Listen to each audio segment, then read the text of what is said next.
Good morning, everyone. Good morning, everyone. Good morning, everyone. We are so excited to have you here, and welcome to the FY'25 Budget Engagement Forum here at Deanwood Recreation Center. My name is Steve Walker. I'm Deputy Chief of Staff to Mayor Muriel Bowser. Excited to have you here as part of the Mayor's process of engaging residents from all 8 wards in her budget priorities. Before we begin, I know that you're at your tables have had some conversations. We are trying to have at least one person from each ward at a table. And so we're going to just do a quick little icebreaker so we can see who's in the room. And so James is going to switch us to the poll everywhere. We hope that the captains have had you to log in. And if you can now get your cell phones, we're going to have you tell us and show the mayor who's in the room with her today. So the first question, has everyone got your phone? Everyone logged in? Jeanette, that's the wrong QR code. Everyone got your phone? The QR code was on your when you got your table assignment, there's a QR code for poll everywhere. So the first question is, what ward do you reside? So if everyone can please enter what ward you're in. And we can see we've got almost all wards covered. Come on, Ward 3 and Ward 4. I know you're in the room. There we go. Ward 4. All right. There we go. All 8 wards represented at today's Budget Engagement Forum. Next, we love Washington, D.C. So what do you love most about Washington, D.C.? We're going to do a little word cloud here. So what word, what phrase, what makes you love Washington, D.C.? And we can see the words that are coming in. Of course, we're about diversity and culture. We're about community. No place has go-go like Washington, D.C. And so mambo sauce, so many things that people say makes them love Washington, D.C. Let's keep voting and see what other words we get in, and we can see that it is all about the culture of Washington, D.C. and our history. Let's go to our next question. We have had 10 years of budget engagement forums. So how many budget engagement forums have you attended? If this is your first, if you've been here before, this is your second, or third, fourth, fifth, sixth, seventh, eighth, ninth, or 10th. It looks like the majority of the room, this is the first budget engagement forum, and we hope you enjoy this forum today and come back many, many years like others have here as well. Next question.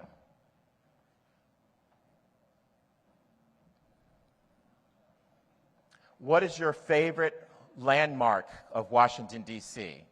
So when you think about Washington, D.C., what is that landmark that makes it D.C.? The big chair, the monument, the MLK Memorial, the Washington Cathedral, the Frederick Douglass Memorial Bridge, which was built during Mayor Bowser's administration, Kingman Island. So there are so many things that make Washington, D.C., D.C. So thank you very much for sharing those thoughts and comments. Please continue to have conversations among yourself during today's conversation. And we just wanted to start today's conversation with that icebreaker to see who's in the room. Today's conversation is the first of several to come. And so without further ado, I want to introduce and welcome the Mayor of the District of Columbia, Mayor Muriel Bowser.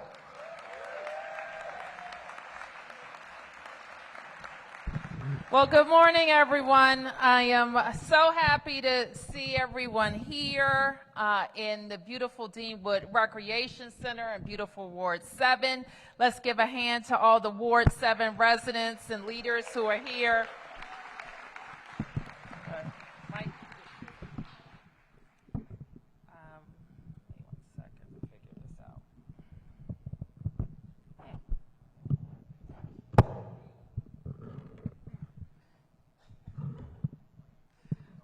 Yeah, let's take this off. Sorry about that. No Give me problem. 1 second.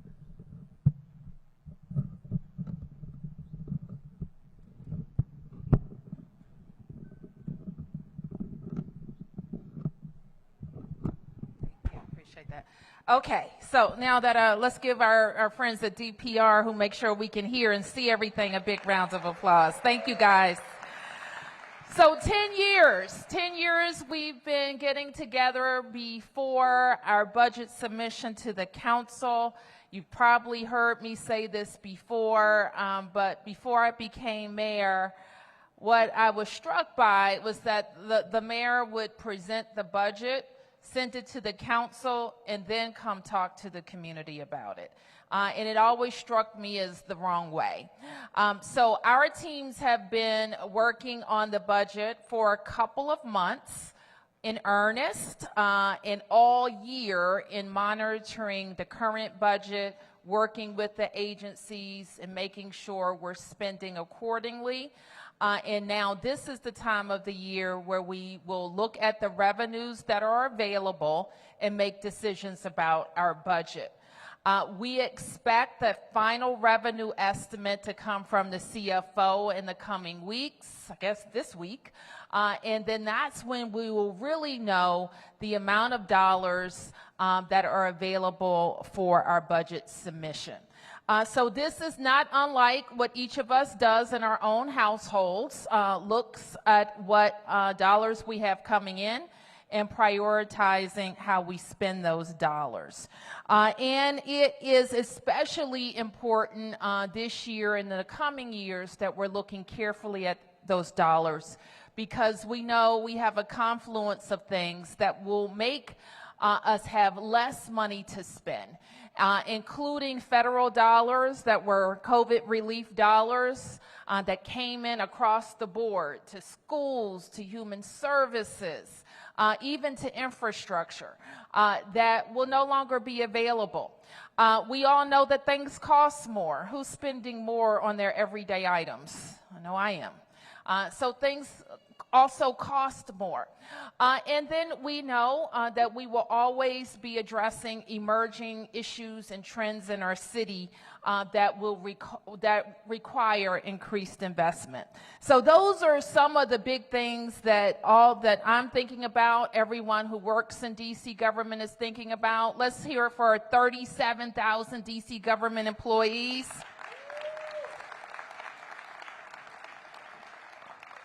And I also want to recognize their hard work because I'll just name a few things. They have been intensely focused on the promises that we've made and kept to Ward 8, like completely transforming the St. Elizabeth's East Campus from where we were in 2015. And next year, we will deliver a brand new state-of-the-art hospital in Ward 8. I also want to recognize the tremendous efforts of our public schools, which remain a bright spot in the story of DC.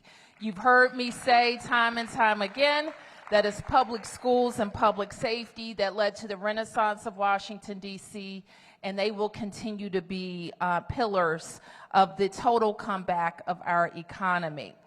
And I also want to recognize all of our teams that are working and focused on our downtown to make sure that we are leading the comeback. But I don't want anybody to think, and if you haven't been downtown, it's not a ghost town. I go there every day to work, and I go there on the weekends for fun, or in the evenings for fun. So continue to look to the downtown for shopping and entertainment, and of course, for your workplace. So I wanted to say also a little bit about public safety and our great team at the Metropolitan Police Department. Give them a round of applause. Thank you, Chief. Our great team at DC Fire and EMS. Thank you, Chief Donnelly and team. Our wonderful workers at OUC, DOC, Homeland Security, all who are keeping us safe each and every day. And thank you, Deputy Mayor Pia, for your leadership. So none of us can be satisfied with the level of violent crime and property crime that we're seeing in our city. Certainly not me, and certainly not the chief. And the chief is following all of her deployment strategies and tools available to drive that crime down. So I want to say a little bit about the second half of last year because we think that we're trending in the right direction. So year to date, and we have about 6 weeks now of experience this year, citywide crime is down 9%. So remember that. Homicides are down 29%. Assault with a dangerous weapon is down 27%. We have fewer gunshot victims, and we're also experiencing less property crime. So what that basically says is this January of 2024 is much better than January of 2023. And that's a good thing. That's the right trend. Now, 1 month does not make a lasting trend, but it is the direction we want to be moving in. So MPD is also getting ready to open what is going to be a key part of its tools, and that's the Real-Time Crime Center, so stay tuned for that. And we will also be having an upcoming meeting to talk about how our ANCs continue to stay engaged. I also want to say a little bit about how our financials are in the city. And I say this because we want to continue to have strong financials, and how we approach our budget is a key part of that. We have a AAA bond rating, and what that means, and we achieved that, and I'm proud to say, during my tenure. And what that basically means is that we have good credit, okay? That people who look to investing in cities, they look at our city as a good bet. And it also means, when we have a AAA bond rating, that we can do more borrowing, which means we can invest more in our infrastructure, and it's cheaper to do it. So we work very hard to maintain a AAA bond rating. We have 51 days cash on hand. The industry standard is 60. We want to get back up to 60. But that's what that also means is we have 2 months basically to run our operations, okay? And we want to be able to maintain that. We also just got another clean audit. That means an outside firm comes in and looks over our books. And when they completed looking over our books, they gave us a clean audit. And we also have robust pension and retirement plans. And not a lot of municipalities can say that, but we are proud that we can. And more than that, when we look for how we're growing, we look at the number of jobs that we created, 12,000 last year, and we had 3 million more visitors than we did the previous year. So all of those are good things. But what is also important is that we have seen less growth in our revenues than we have in the 10 years that I've been mayor and in the 15 years that I've been an elected official. So it's really important. Well, I guess that's not right. That math isn't adding up. The 18 years I've been an elected official. So we have to stay focused on maintaining our robust financial strength while at the same time making the investments that we need to be a great city to live in. So let me just repeat, our priorities will be to make sure we continue to have the best public school system, that we're focused on public safety, and that we're focused on the downtown. Now, before you say, well, I don't live downtown, so what about us, Mayor Bowser? And this is why it's important.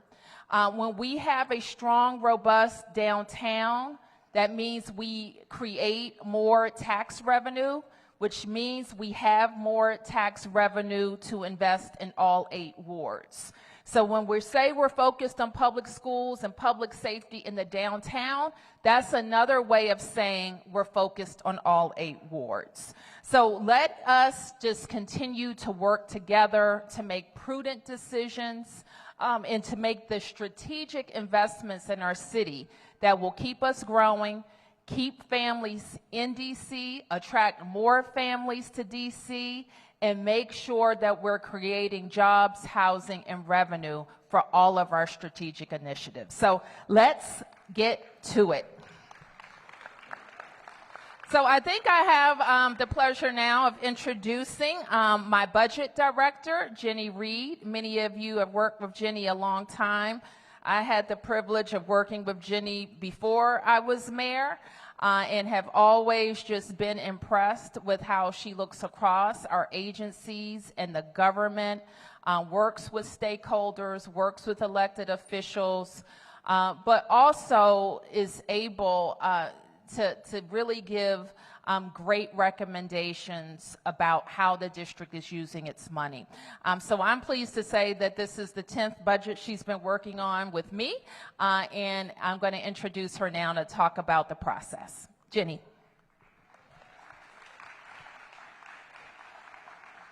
Thank you. Well, good morning, everyone.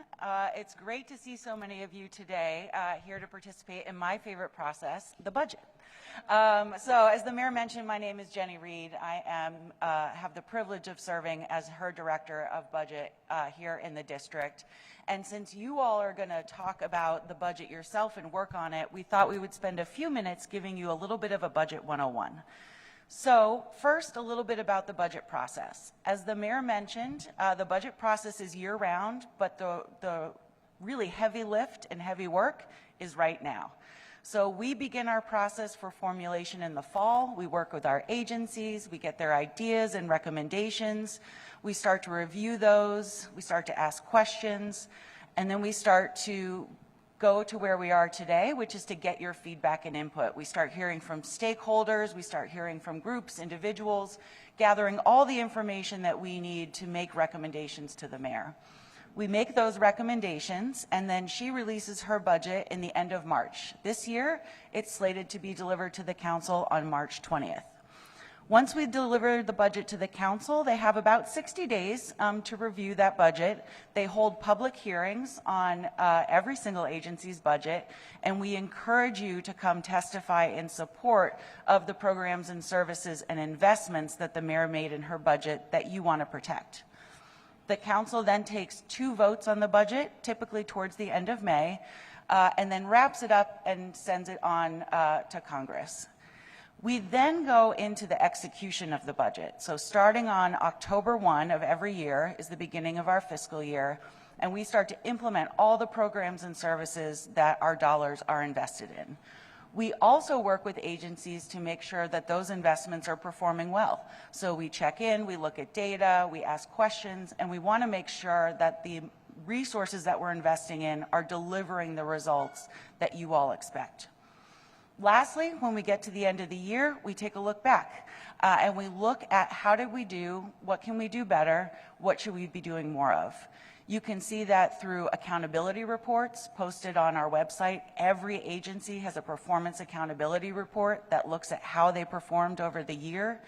The council holds performance oversight hearings, and then we get the biggest review of our financials with our annual audit. And the mayor mentioned how this year we continue to receive a really strong, clean bill of health on that audit, and we're very proud of that. Next, I want to talk a little bit about what is in the budget. So our gross budget, meaning all the funding types in the district, local, federal, fees, fines, is almost $20 billion. The largest share of that goes to what we call human support services. These are things like Medicaid or Alliance, healthcare for people who need it. It also supports programs and services in our Department of Human Services or our Department of Behavioral Health.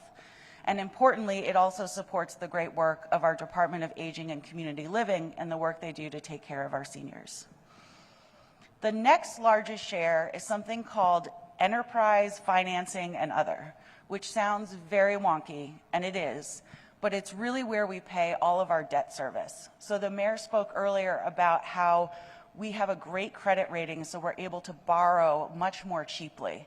That lets us borrow to build the gorgeous facilities that you see all across the district, including the one we're in today. But we do have to pay off that debt. And so that, as well as our pay agreements for all of our fabulous union representatives across the city, are budgeted here. The next largest share of our budget is education, about 20%. This supports all our fantastic DC public schools, DC public charter schools, as well as our libraries and parks and recreation centers. Public works and government operations makes up about 13% of our budget. This is the funding for the hardworking folks at DPW who come and collect the trash, the folks at DOEE who are helping monitor our environment, as well as our Department of Transportation, who's making sure that all those potholes in the roads get fixed. Next is public safety and justice at $1.7 billion. That, of course, includes the hard work of MPD, Fire and EMS, DOC, DYRS, many of the agencies that you rely on and that you need in an emergency. And lastly, economic development and regulation, which importantly is focused on attracting businesses and visitors to the district, but also building our affordable housing. If we jump to the next slide, I'll just give you a few highlights from the mayor's 24 budget because you're going to hear more from our deputy mayors who will go into greater detail. But in education, we're very proud to be investing over $2 billion to continue the modernization of our schools citywide. Since 2015, we have modernized more than 45 schools across the district, and we continue to add more every year. It's quite impressive. In economic opportunity, we are really focused on trying to get more residents to live in the downtown. We know that during the COVID pandemic, the neighborhoods that had a more balanced mix of residents and commercial activity tended to do better. So we're investing in office to residential conversions, and we have several that are in the pipeline that are going to produce thousands of units, helping to strengthen our downtown. Affordable housing. One of the mayor's top priorities since she has come into office is investing in the production and preservation of affordable housing. Every year she has put at a minimum $100 million into the Housing Production Trust Fund, and in the past few years, several hundred million more. This has really allowed us to make progress on her goal to build 12,000 affordable units by 2025, and we're making really good progress on that goal. In healthcare, one of my favorite investments that we made in the budget last year was just $900,000 to buy down $90 million of medical debt for 90,000 residents. Yes, that is going to be life-changing for a lot of folks, and it's a great example of a low-dollar investment with a really big impact.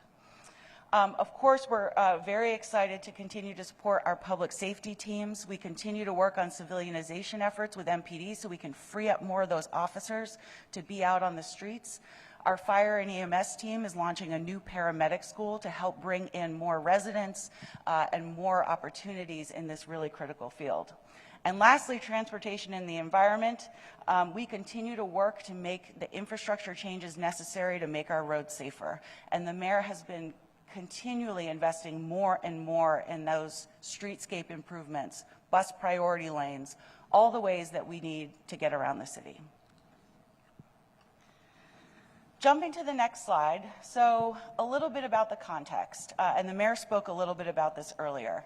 Our economy has somewhat shifted because of the pandemic and is growing slower than it has in the past 18 years. So we have to change a little bit about how we move forward. At a very simple level, our revenues right now are only expected to grow about $50 million a year. As the mayor mentioned, we do have one more revenue forecast coming out, so that'll be the final one. But our expenditures are estimated to grow at closer to $900 million a year. Our expenditures are growing because we have some really big needs that we need to make whole. WMATA is a great example. I'm sure all of you are aware of the WMATA fiscal cliff. The mayor has pledged $200 million to WMATA to avoid severe service cuts or severe fare increases. We also want, yes. We also want to continue to support our schools. The mayor went out with a historic investment in schools the other week that's adding $341 million more to DCPS and charter schools in the upcoming year. And like all of you, everything we do is more expensive. Our electricity costs are more expensive, our leasing costs are more expensive, our construction costs are more expensive, and we are about to enter into new collective bargaining agreements with all of our unions. So we're going to have to change a little bit about what we do. And if we jump to the next slide, and this is my last slide before turning it back to the Deputy Chief of Staff, we have some guiding principles that we're looking at when making these really tough decisions. So we want to make sure that we maintain and enhance core services that are the foundation of any local government. We've got to continue to pick up the trash. We've got to continue to answer 911 calls. We want to maintain investments that improve the quality of life and safety of DC residents, businesses, and visitors. We want to maximize resources for those three key areas the mayor laid out as her priorities: education, public safety, and downtown. We need to focus our investments on things that will move the needle on equity. And lastly, we need to provide fiscal stability by resetting our spending to align with our long-term resources. So it's not going to be easy, but the great thing is we do a lot in district, and we do it really well. And so I'm confident that with all of the agencies, all of your input, we will be able to make sure that we set ourselves on this new path while maintaining everything that is so critical to our district residents. And with that, I'll turn it back over to Steve. Thank you.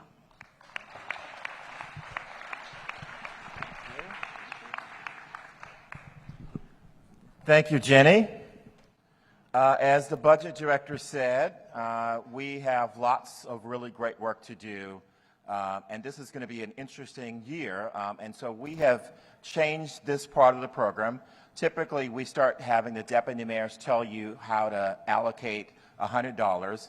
This time, the deputy mayors and the assistant city administrator will not only talk about the great work that they do in their respective clusters, but they're going to need you to help defend the budgets that have been allocated, and that's going to be part of the $100 game that this year is the $90 game. So let's start having our deputy mayor pitches. The first, the deputy mayor for planning and economic development, Nina Albert.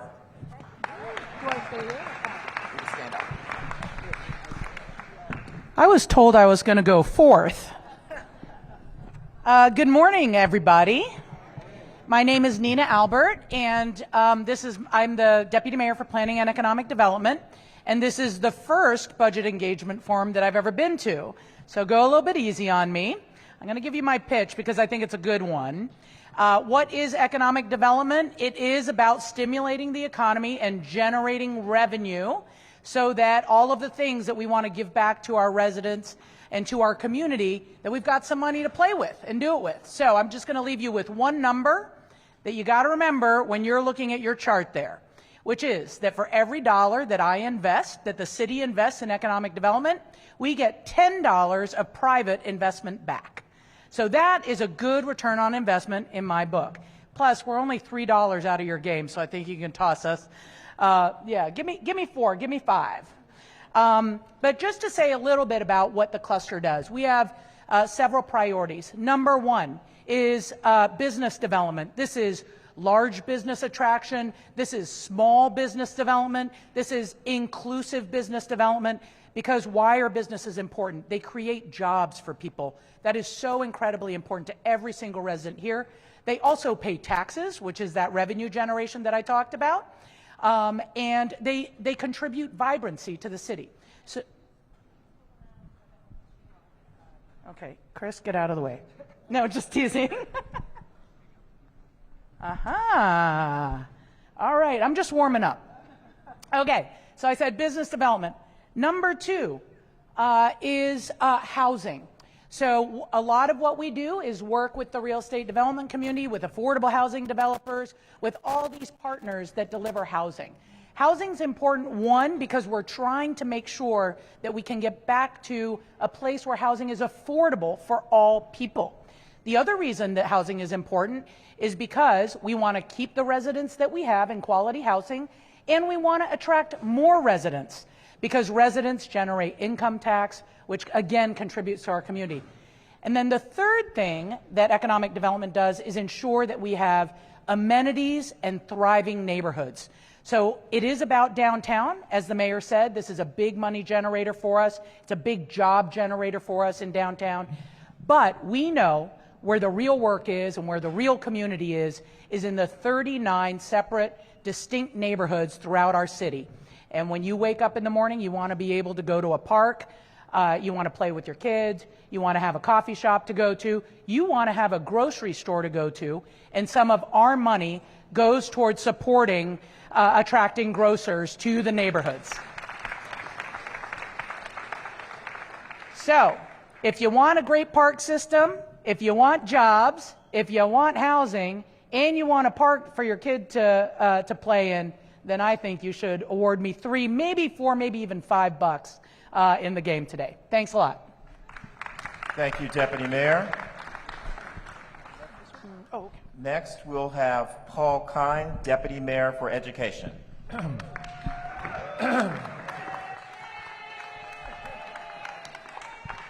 Good morning. Did you know that Washington, D.C.'s per student funding is top 3 in the country? Did you know that over at Anacostia High School, we spend more than $30,000 per student? Did you know that our education budget has almost doubled in the past 10 years? And with these incredibly strong investments, we have seen incredible results.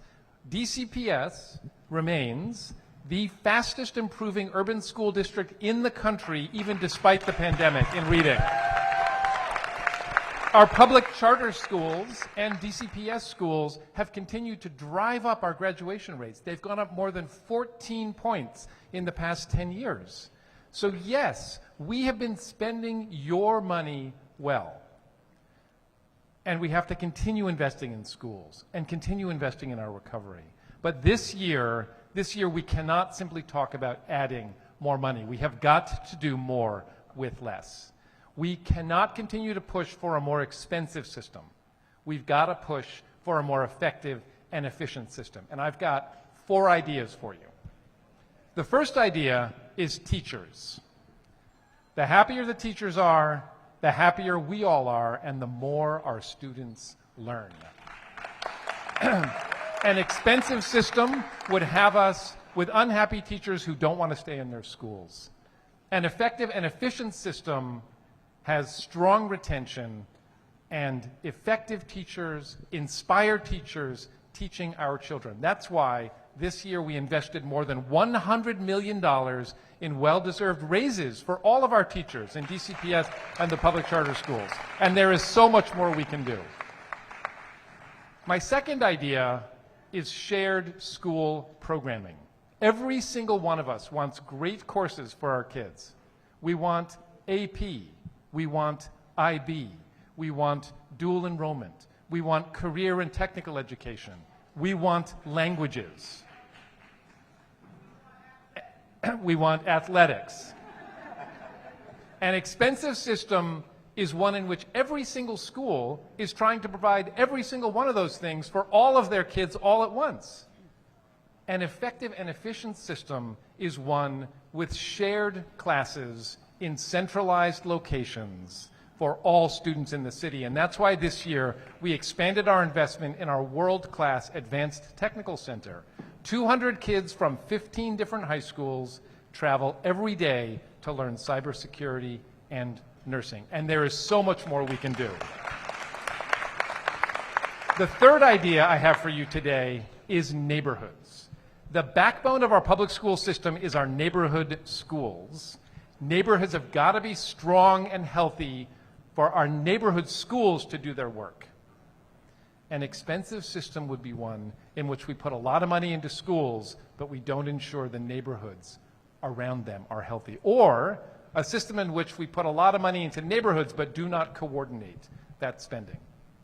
An effective and an efficient system is one which strengthens neighborhoods around schools. It's one in which allows our children to come to school ready to learn so that schools can do their jobs. And that's why everyone up here this year has spent a lot of time and energy coordinating to ensure kids are safer traveling to and from school, to ensure that health is being provided in better ways to schools. My last idea for you is jobs. I also oversee the workforce system for the mayor, and we believe that well-paid career track jobs are vital for our recovery, vital for our city, and vital for our families. An expensive job system would be one that trains residents for the wrong jobs or no jobs. An effective and efficient job system is one that pays only for training that gets residents into good jobs and gets them hired immediately. And that's why this year we are transforming, with the Department of Employment Services, the historic Spingarn High School into an expanded DC Infrastructure Academy, training residents for jobs in the fastest growing sector of our economy. So as you play your game and have your discussion today and you consider investments, I want you to think about schools, but I also want you to think about teachers. Think about shared school programming. Think about neighborhoods. And think about jobs, as we in the education cluster are working really hard to do more with less. Thank you, Deputy Mayor. And I know that the State Superintendent of Education is here at table number 4, Dr. Christina Grant, and the Chancellor of the District of Columbia Public School System, Dr. Louis Farabee, at table number 18. We're now going to move on to Health and Human Services. We're going to hear from the Budget Director, Jenny Reed. Good morning. I am not Wayne Turnage, the Deputy Mayor for Health and Human Services. He was unable to join us today, so I was asked to jump in his stead, and I'm so happy to, because this cluster is, of course, near and dear to my heart and many of your hearts as well. The Health and Human Services cluster is the cluster that cares for our most vulnerable residents at whatever crisis that they're facing. We provide behavioral health support. We provide care for our seniors. We provide care for our residents experiencing homelessness. And we help our families get stabilized and move up the economic ladder. Without investments in health and human services, the investments in the other areas of the cluster, they just won't go as far. Kids can't learn well if they're not stable. Kids might get into trouble if they don't have activities and things to do. And so we really need to focus on making sure the programs that we are offering, which are several across the Health and Human Services cluster, are working as effectively as they can and are enrolled to their full capacity. So we know, for example, that there are programs across government that we just don't have the enrollment, but we have the space. A great example of that is our federal SNAP program. We have low utilization amongst our senior population, and we're working to fix that. We're working on making improvements to the application so it's not as complicated, and we're starting a new group of senior influencers, if anyone wants to join, that are going to go around to help other seniors understand the benefits of tapping this unused federal resource. We know that it takes way too long to get into an affordable housing unit with a voucher. So we have been working with the Department of Human Services, with the Housing Authority, to not only streamline the application and make it easier for people to understand, but also to shorten the process so that you're not sitting for 6 months with a voucher. We still have more capacity in those systems. So as we look at Health and Human Services, it is very, very important that we continue to preserve the core programs that we need to strengthen our families and our individuals across the system. But we also, in this time of limited resources, need to really focus on making sure those programs are delivering the best outcomes that they can and that they are maximized and enrolled to their best possibility. So as you're thinking about the game that you're about to engage in, please remember that Health and Human Services helps make all of the other investments go farther, and it also helps take care of our most vulnerable residents. Thank you. Thank you very much, Jenny. And I know we've got several cabinet directors from Health and Human Services Cluster. I believe I saw Director Sharon Hines, the Director of the Department of Age and Community Living, Dr. Ayanna Bennett, the Director of DC Health. So thank you all for being here. We're now going to hear from Deputy Mayor for Public Safety and Justice, Lindsay Appiah.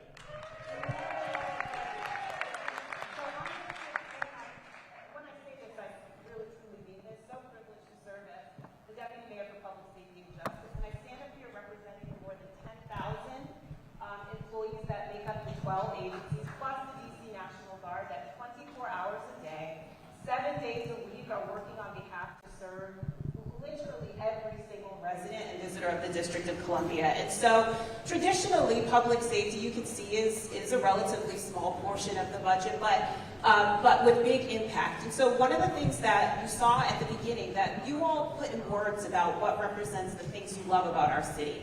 And I was thinking, you know, we're a value-driven city. This is a little bit of a different pitch, but one of the things that we think about a lot in public safety is we're foundational. And so I went back to a document that I often look at that talks about our shared DC values, the things that we care about and have said back in 2006, so for the next 20 years, this is what we as residents and visitors of the district really care and want us to invest in. We care about accessibility, about reaching the places we want to go in our city. We care about diversity, which is the culture and character of our city. We care about equity, about staying and excelling in our city. We care about livability, meeting the needs and enjoying life in our city. We care about opportunity, which is ensuring and striving for the best for everyone in our city. We care about prosperity, about prospering with our growing city. Resilience, we care about thriving in the face of changing conditions. And safety, we care about feeling safe in our city. And so I can't think of a better way for us to continue to meet these than to invest in public safety. There is no question that everybody in this room was impacted by a tough year last year. And you heard the mayor say that we are working very hard to turn around what we saw last year, but it takes each of us and it takes investments. Right? It just does. And so when I say 24/7 that the people and the public servants and public safety are working on your behalf, they are. We need your help. We need your partnership. Like we say it, right? Like in order for us to achieve our highest values, and we have to work together. And so that means investing in a strong MPD. We have been across the city, me, the chief, the mayor, and everybody else in here, and one of the things we hear most fundamentally is people want to be safe. Right? That's a fundamental. We have to be safe. When you invest in public safety, you are investing in education, and you are investing in operations and infrastructure. You are investing in economic development. You're investing in every part of our city, because without safety, which is most foundational, we really can't do anything else. So we're asking you to help us invest in a strong MPD. We're asking you to help us invest in high-functioning emergency management system, which we have. The Office of Unified Communications, 1.8 million times last year people called 911, and they answered every last one of those calls. That makes us the 4th busiest 911 center in the country after Los Angeles, New York, and Chicago, right? When they answer that call, we're asking you to invest in fire and EMS, making sure they have apparatus every time to reach you. When we're asking you to invest in the Department of Corrections, because what you hear us talk about accountability all the time, but we also take very seriously equity and making sure that people at every stage of our system are cared for with justly, right, and rightly. And so when you invest in public safety, you invest in programs like the Young Men Emerging Unit at the DC jail. Right? In humane conditions for those in our system, no matter where they find you. When you invest in public safety, you invest in our young people getting to school safely, in safe passages. Because what the mayor says is true. We still believe the safest place for our kids is in school. Right? Help us get them there. Right? I feel like I'm about to preach a good word, y'all, because I won't say too much more, because I don't think I really need to, because we've heard from you all. Like, we have to invest in the safety of our city. You see the different things here. We also believe in investing in pathways for people through our academy at OUC, where you see teenagers seeing that there's a different path for them into good, middle-class a career, not just a job. You see us investing in a paramedic school so that more people from our city are able to find their way into fire and EMS. You see us investing in the cadet program at MPD, where right now 142 young people, primarily from Ward 7 and 8, are doing positive things for our city when you hear so much negative about our young people. When you invest in public safety, you invest in all of that. You invest in our values, and you invest in each of these things. So in this year particular, I'm asking you to really invest with us. So when you do this game, because sometimes, I'll tell y'all, people are not trying to give a lot of money to public safety, but I'm asking you this year, come alongside us and partner with us helping to advance the values that we all share for our city. Thank you. Thank you, Deputy Mayor. There are several directors in the public safety cluster who will agree with Deputy Mayor Pia. Quelly Sneed, the interim director of the Office of Neighborhood Safety and Engagement. Clint Osborne, the interim director of HCMA. Jennifer Porter, the director of the Office of Victim Services and Justice Grants Administration. Heather McGaffin, the OUC director. Sam Abed, the director of the Department of Youth Rehabilitation Services. Tom Faust, the director of the Department of Corrections. Chief John Donnelly for Fire and EMS. And Pamela A. Smith, chief of the Metropolitan Police Department.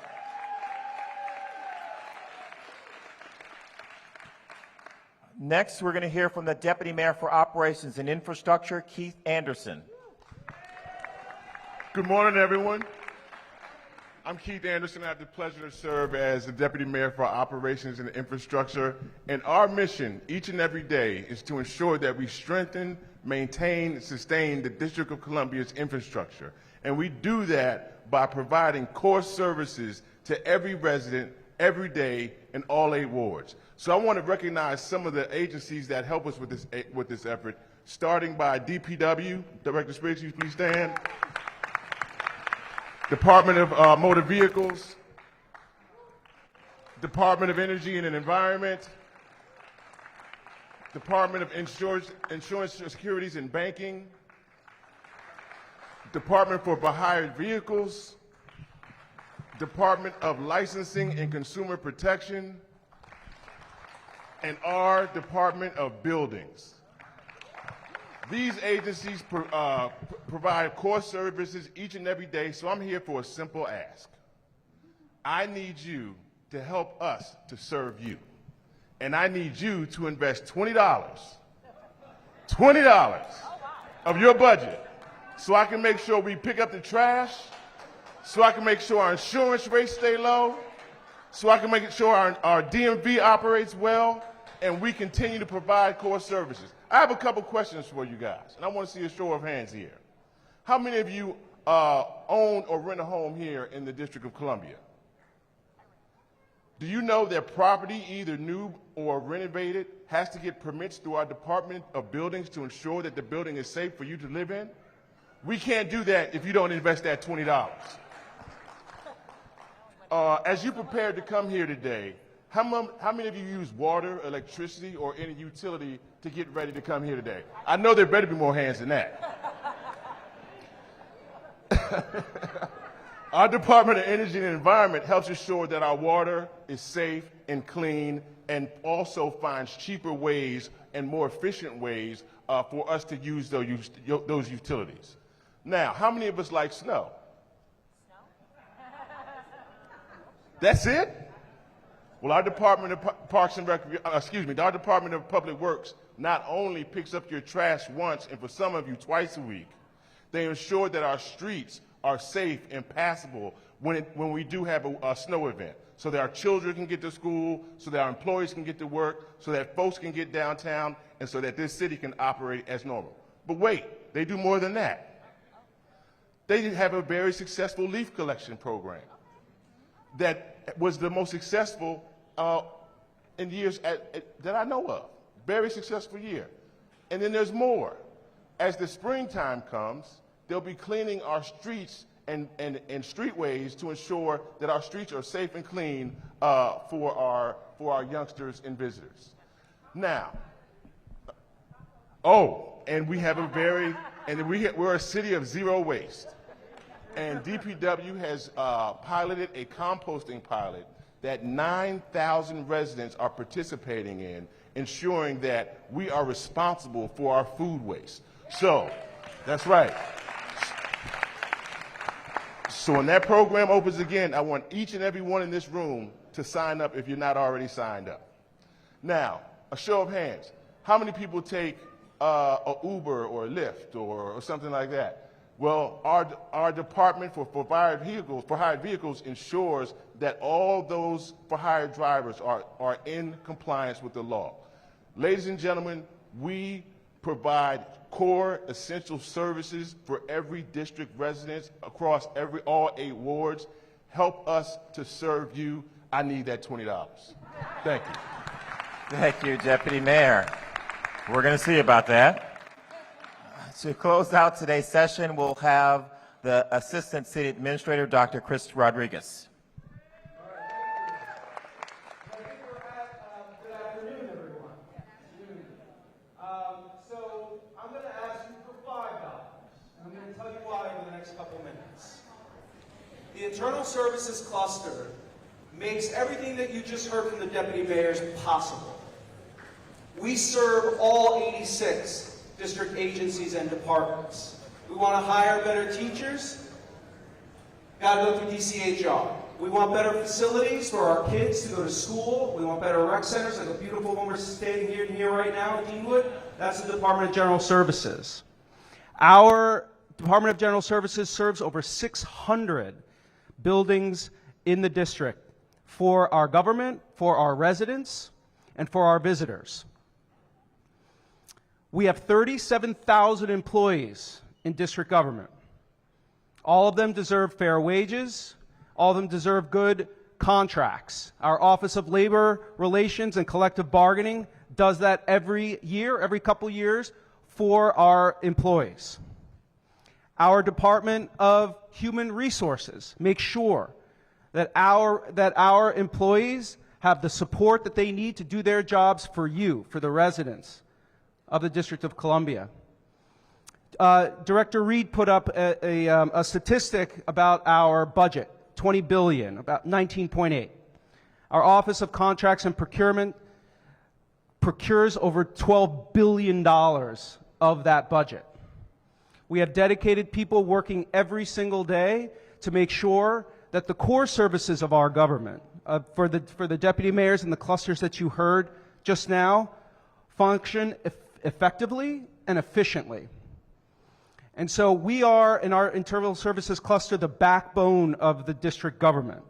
We want to make sure that our people, our processes, and our procurement are effective for you and for our government, and to make sure that we get the jobs done that we need to get done. So I ask you for 0.05% of $90, for $5 for investing in the backbone of our government so that we can operate effectively and efficiently. Yeah, you can write it down. Go ahead, write down the $5 right now. Thank you for considering it. Appreciate it. Thank you very much, Chris.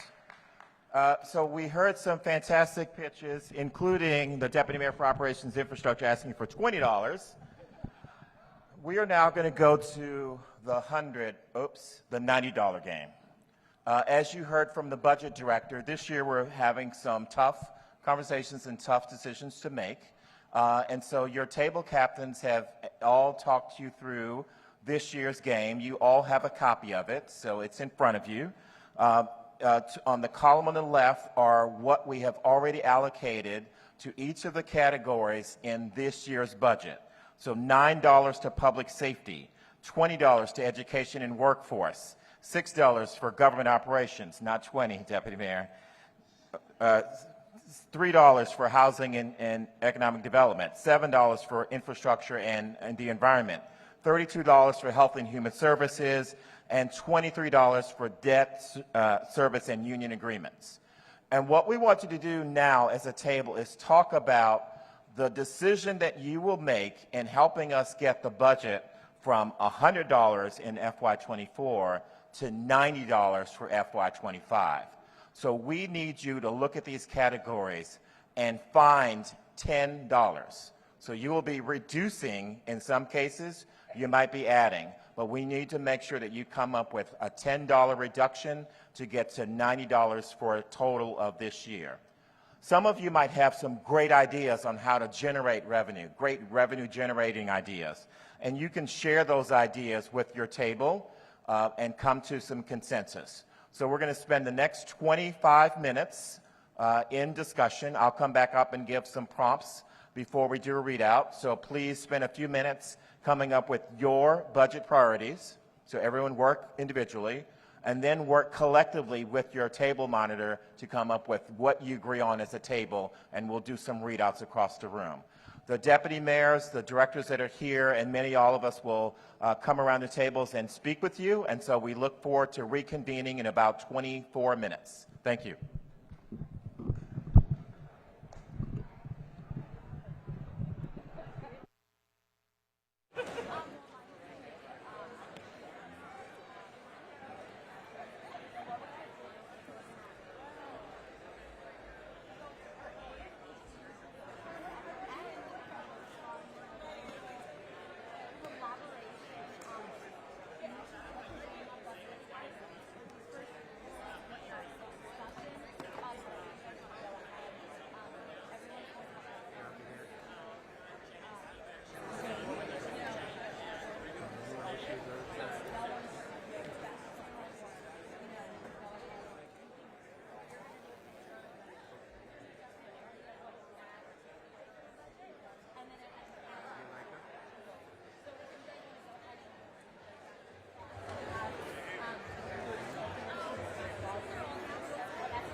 at each table.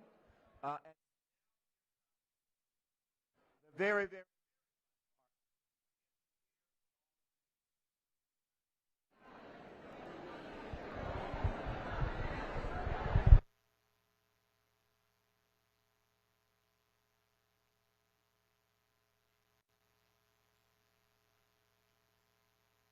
All right. We're going to hear some readouts in just a moment, so if everyone can please return to your seats. Table captains, be ready. We're going to call on some of you who's got some great ideas that they want to share. We're going to hear from you in just a second.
All righty, thanks everyone. It sounds like we've had some fantastic conversations today.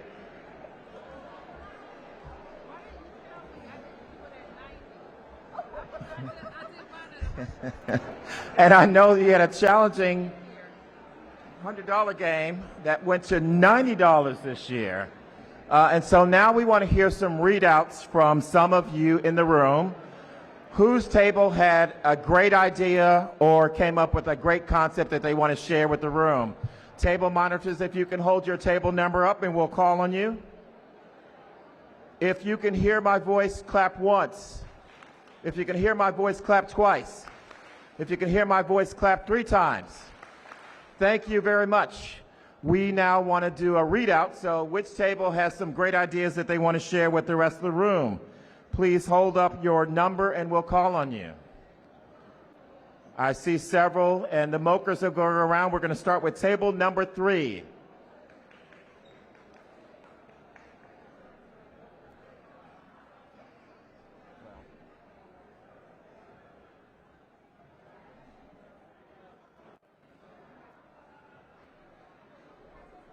All right, we're going to go to table 3.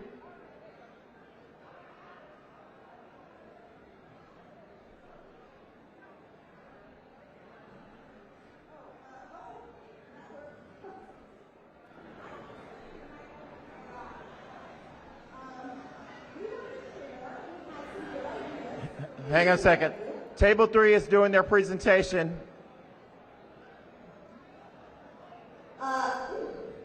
Go ahead, Jeanette. All right. We wanted to share, we have some good ideas for raising revenue and making sure that government is as efficient as possible.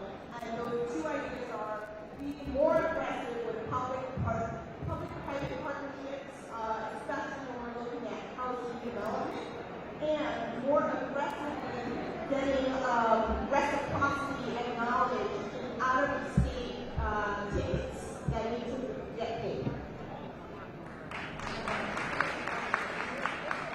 And what was your total? How did you add up your $100? Oh, yeah, sure. This was a great table, a lot of varying opinions. The 2 highest priorities were housing and economic development and education, because those are the keys to the future. And then after that, we had a very high amount for health and human services, and there was a long debate about that because we know that that supports our most vulnerable residents. After that was public safety, and then for $11, and then government operations and infrastructure both only got $2 each. All right. Sorry, Deputy Brian. Mayor Anderson. Thank you very much, table 3. Who else? Who else wants to share? Looks like table 14, it looks pretty excited.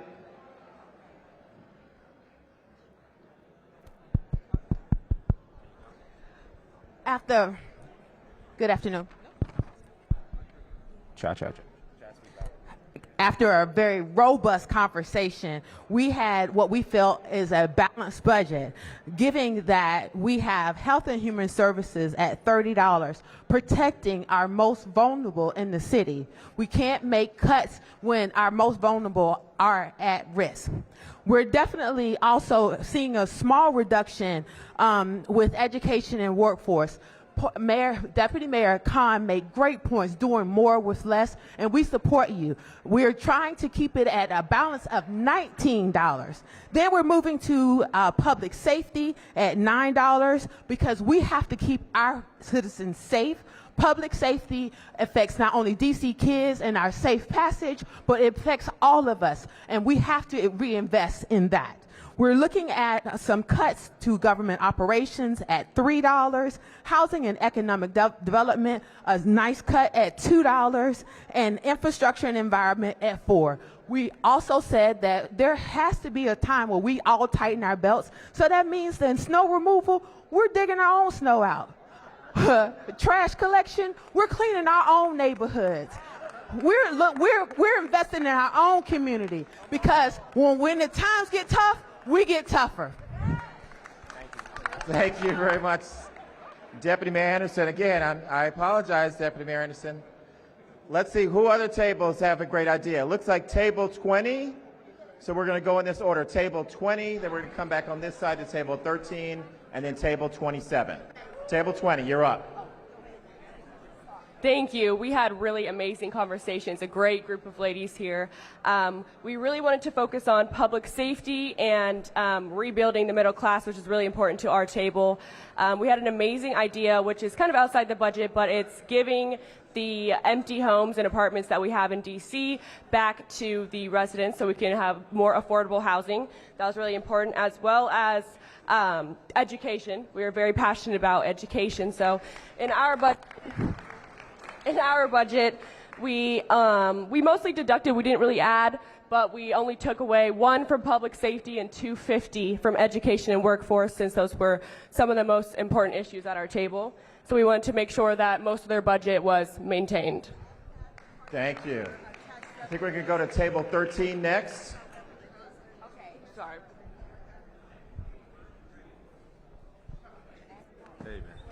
Hello. Good afternoon, everyone. Table 13, which is also Team Jackie D. Brown Foundation, is our team, which is a foundation that in the district here works with families who have children who are suffering from leukemia. So they're providing a great service to all of our residents in need. Our priorities were public safety, which we increased from 9 to 12. That was our largest jump. We also had priorities for education and workforce, and also priorities for more affordable housing, so we increased housing and economic development, brought that up to 4.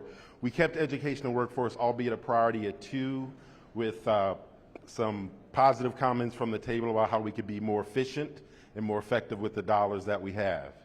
Now, unfortunately, to make these additions, we had to cut from Health and Human Services to bring that down to balance out to 90. But we'd also like to see an additional $2 in revenue raising. I think it's been raised ticket reciprocity. And also we still have, unfortunately, some dangerous driving residents here in the city, and our table would like to see more traffic enforcement to get us to that $2. So we do end up at 92 with the additional funds going back to Health and Human Services. All right. Thank you very much. Oh, and we also, our table also specifically wants to shout out DMV. DMV greatly improved. Shout out DMV for the services. Thank you very much. Table 13. Table 27 is next, and then we're going to go to 12, 17, and 9, and 15. Table 27.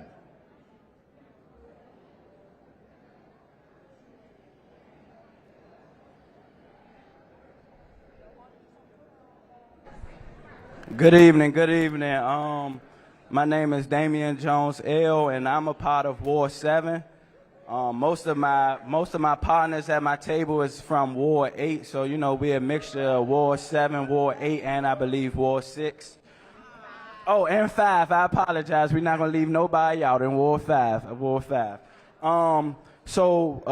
What we did to get to our $90 budget for 2025, off the jump, we added $2 to public safety, because, you know, like me and the team had talked, we discussed that, you know, a lot of the issues now with the safety is the carjackings and, you know, the single parent mothers and things of that nature utilizing the gas stations and, you know, convenience stores, you know, after work and late at night. Those things are, you know, becoming a big issue for our communities. We decided to leave the education and workforce development. We decided to, you know, don't touch anything from that, to keep that at the $20. But we did take away $3 from the government operations, because no, it's just $3. Y'all still got $3. Y'all still got, you know, $3 on there. But we just took $3 from the government operations, because when you really look at all these categories, each of these categories is part of government operations individually. So if we broke them down and we take care of these things ourselves, we don't have to, you know, look for the government to carry the large amount of the haul. We also left housing and the economic development. We left that alone because the budget was already $3, so it wasn't really much that we can, you know, tamper with that. But we also took an additional $3 from the infrastructure and environment. And we mainly did that because I know, at least in the part of the city that I live in, they've been doing construction for the last 5-6 years. So it's like, I'm honestly tired of seeing constructions and buildings being put up every single space that they can find, and there's nowhere to even park your cars when you go to these buildings and things of that nature. And we also, and last but not least, we also took, and we apologize, but we had to take $6 from the health and human services, only because that was a large budget. So even with taking $6, that still left it at $26. And that pretty much is just it. And I thank you all. Thank you very much. We're going to go to table 7, or which table 7? Say your ward and your name. Hello, my name is Dominique Moore from Ward 4. Thank you. I am representing Ward 8, Ward 5, and Ward 1 and 6 here. So my esteemed table, very passionate about what we're going to do with this money. So I'm sorry, Apia. So public safety, we left them with $9. So we at least held fast. Yes, yes, yes. Although we are very passionate and know the importance of increasing public safety, for education and workforce, we gave them $18.50. I'm so sorry. I did advocate for better numbers, but my table was so,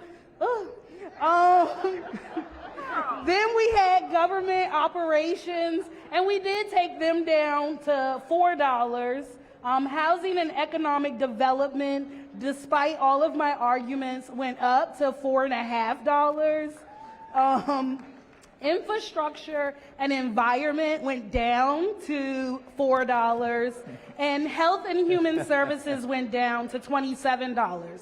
However, our income generating idea is to place more out of school time programs in the downtown DC area, utilizing federal funds and things of that nature, and exposing students to environments beyond their local communities so that they can know their potential. Thank you so much. Thank you very much, table 7.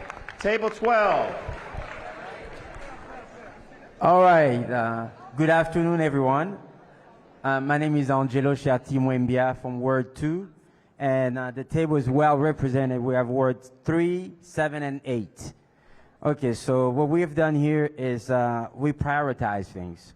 Priority number 1 is health, because health is wealth. So we only took $3.5, so from $32 down to $28.5. And we say that education is priority number 2, because when we're well educated and we're healthy, we can do a lot. So we went from $20 down to $18. And number 3 is housing, because we have to be well sheltered. And also those housing are providing economic development, revenue, money is coming through. We need that. And then government operations is very important. For all this to be done, we need the right people to do the right work. And then we went to number 5, which is public safety. So what we're saying here in general that education and health is very important. And I like what was said about education, that it has to be effective and efficient. And we think that it's going to be very important to look at quality education, because when we're well educated, we're going to be more, bring more safety to our environment. Thank you. Thank you very much. I see table 28 looks pretty excited back there. Table 28. Hey, table 28, make some noise. Let's go. All righty, my name is Tyrell Roy. All righty, we represent Ward 7, but this is about unity, so it's all wards, 1 through 8. Let's go. All righty. Representation of safe seats, public transportation. Right here we got the CEO and also community outreach leader, Justin Iman. I'm a representation of Lacey DuBose. So we're not going to use the word cut. I'm tired of that word. Like I said, it's about unity. So we worried about balance. Let's balance in the community. Let's do it for the people. We started out public safety with a 13, a strong 13 for public safety. How y'all feel about that? All right now, all right. Education and workforce, we went a little lower, but we still kept it high at $16. We felt like that would be right. Education is very important, also the workforce. Government operations, we kept it at a solid 6, just like it was. So we just kept that balance from last year to this year. Housing and economic development, that's what we really wanted to touch on that. So we pushed that up to $12. There we go. Don't be scared. Make some noise for that. Yeah, don't be scared about it. Come on now. All right. Infrastructure and environment, we kept that at a 5. All right. It's still close to 7, so you're still getting the same amount of budget there. We closed it out, health and human services at 15, which kept us at a solid still $90. All right. Like I said, we didn't want to cut nothing. We kept it with unity, Ward 1 through 8. So it's not about just you. It's about everybody. All right. All right, make some noise. Table 28. All righty. Thank you very much, Table 28, the Unity budget. Let's see who's excited. Let's see some excitement here. I think Table 17 I heard the loudest. Thank you. And then I see 26 the most next. Finally. Good afternoon, everyone. My name is Ty Andrews, native Washingtonian, Ward 8 resident, here representing Table 17. Also representing the infamous PAVE organization, Parents Amplifying Voices in Education. So for my table, we've pretty much dispersed at this point. However, we did a little readjustments in the budget, giving public safety 10 because we believe in safe passages for our students going to and from schools. We are looking forward to working with Deputy Mayor Apia and Deputy Mayor Kine in reference to getting our children to and from school safely. Education and workforce, we kept that the same because we still want to work on empowering and educating our students. We did take away $1 from government operations because honestly, the government workers in the city need better training. And I'm saying that as a person who works for the government as well. And someone who has been a customer to other government agencies in the city, they need better customer service training. And for housing and economic development, we kept that the same because we're tired of seeing more housing in the city that native Washingtonians cannot afford. They're saying that the building of new homes is, improving downtown is going to spread money across the city. No, that's going to greater separate us because the people who live in the other parts of the city cannot afford what is going on downtown.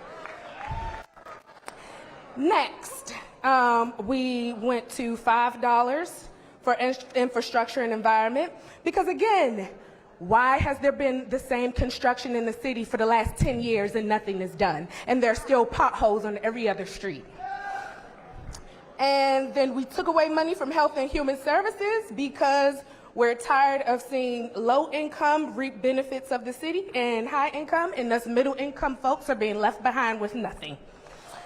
And I believe that is it. Oh, for increasing revenue, we want to see more festivals and events in the city. We know that in the past, some events were stopped due to violence like Unifest and Georgia Avenue Day, but events like that actually bring money to the city and it brings the community together. So I'd like to see something like that implemented in this city in the future. That is all. Thank you very much, Table 17. Table 26, he literally stood on the table. So I believe they've got something exciting that they want to share. All right, my name is Rodney Wright, and I'm here representing Ward 8, and we have collaboration here between two wards, Ward 7 and Ward 8. So what we decided was public safety increased by $1 to bring it to 10 because we do realize that public safety is definitely an integral part of our community and that we've got a lot of issues that we've got to tackle right now and that's going to require increase in public safety dollars. Education and workforce, We kept that at 20. We didn't touch that. Government operations, we didn't touch that because we realized that administrative costs come with doing business. We did indicate that housing and economic development is definitely a place where we need to throw more dollars into, and this is why. Affordable housing initiatives has already implemented has been very, very successful. In order for her to implement more affordable housing, there's going to be more dollars that are required in order for that program to be even more successful. Infrastructure and environment, we gave an 8. We increased that by 1. Now, the agency that we really hit, I wanted to go a little lower on this agency, but my collaborative team convinced me to go otherwise. We took $15 from Health and Human Services, and this is why. My justification is Health and Human Services is not an agency that is having issues with money. They got 30% of the budget, but the impact that they've had has been far less than what the budget reflects. So what we determined was that a lot of that money that is being allocated towards Health and Human Services is actually helping illegal immigrants that are coming into our city, taking the resources. We're not opposed to migrants coming in, but come into our city legally, pass the required citizenship requirements, and we will be more than happy to provide you with housing, assistance, and all of that. But too much of the budget is going towards people who are coming over here that's not meeting the requirements in order to get the services. Okay, let's hear it for all of our tables. So we wanted to get all of that good feedback. You see how tough the decisions are. And I have to raise up one of the best questions that I heard when I was walking around. And one of the best questions I heard was, what happened to that $10? What happened to that $10? And the truth is, we don't know if it's $10 yet. Because remember, I told you we'll get the revenue estimates in the coming weeks, and we'll know exactly how much we're working with. But a very high-level answer to that, what happened to the $10, is what we were talking about a little bit earlier, that our amount of revenue coming in has slowed. And we are budgeting for what we think is the worst-case scenario, is if we actually see 10% of what we spend, which would be a really bad scenario, going away. Well, we also heard from around the room, a number of you don't want to cut $10 or balance. I also like that point that was made. And you want to figure out ways to bring in more money. All right? And so I like those ways too. Somebody else asked me a good question, and like, what are we doing to generate more revenue? And you'll hear me talking about our comeback plan, and part of our comeback plan is attracting new residents. And let me just say something about attracting new residents, because sometimes that's put in a way that's a new resident versus an old resident like me. And we shouldn't think about it that way, because when we have more people living in our city and paying taxes, that means we can have more of these programs. And that's why we're always attracting and always working on attracting more people. What you don't want to be is a city where people don't want to live, and it's losing residents. Now, we have some challenges, but that's not one of them. All cities saw people leave during the pandemic, and I'm proud to say that people are coming back to Washington, D.C. I'm proud to say that we were the first in this region to have increases in school enrollment post-pandemic. I'm happy to say that we're seeing our visitation come back. We're seeing people go to our restaurants. We're seeing people go to our events. I also like the point that was just made about having more events. The city has changed the way we approach partnering with the private sector to bring more people to the city. And some of that will be reflected in events. And so when you look at all of these things, what we're doing around public safety, I've seen, this is my 10th year doing this. This is the most I've seen public safety increase in this exercise in 10 years. And workforce and education continues to be, probably when we add this up, is still going to be our #1 investment. But I think people also heard Deputy Mayor Kynes say, since the pandemic, for just as an example, in our schools, we've added like 17 or 1,800 people to our workforce. We've added about 1,800 students.